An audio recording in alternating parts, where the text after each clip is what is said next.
ಬಿಸಿ ಬಿಸಿ ಅನ್ನ ಅಥವಾ ಮುದ್ದೆ ಜೊತೆ ಈ ಚಟ್ನಿನ ಹಾಕೊಂಡು ತಿಂತಾ ಇದ್ರೆ ಏನ್ರಿಂದ ಮಾಡಿದಾರಂತ ಸಹ ಗೊತ್ತಾಗಲ್ಲ, ಅಷ್ಟು ಚೆನ್ನಾಗಿರುತ್ತೆ. ಮುಲ್ಲಂಗಿ ಆರೋಗ್ಯಕ್ಕೆ ತುಂಬಾ ಒಳ್ಳೆಯದು. ಯಾರೆಲ್ಲ ತಿನ್ನಲ್ಲ ಅಂತಾರೋ ಅಂಥವ್ರಿಗೆ ಈ ರೀತಿ ಮಾಡಿಕೊಡಿ ಒಂದ್ಸರಿ.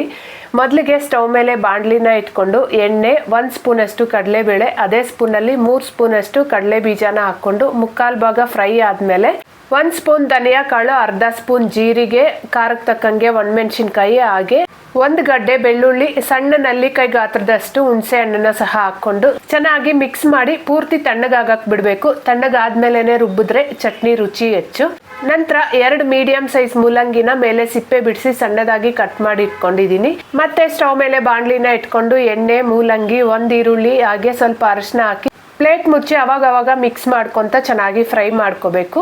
ಮೊದಲಿಗೆ ಫ್ರೈ ಮಾಡಿ ಇಟ್ಕೊಂಡಿದ್ದಂಥ ಕಾಳುಗಳನ್ನ ಒಂದು ಸ್ವಲ್ಪ ಗ್ರೈಂಡ್ ಮಾಡ್ಕೊಂಡಾದ್ಮೇಲೆ ರುಚಿಗೆ ಬೇಕಾಗಿರೋಷ್ಟು ಉಪ್ಪು, ಮೂಲಂಗಿ, ಬೇಕಾಗಿರೋಷ್ಟು ನೀರು ಸಹ ಹಾಕ್ಕೊಂಡು ತರಿಯಾಗಿ ರುಬ್ಬಿಟ್ಕೊಂಡು ಒಂದು ಸಿಂಪಲ್ ಒಗ್ಗರಣೆ ಕೊಟ್ಟರೆ ಸಾಕು. ಸಕ್ಕ ಟೇಸ್ಟಿಯಾಗಿರೋ ಅಂಥ ಮುಲ್ಲಂಗಿ ಚಟ್ನಿ ರೆಡಿ.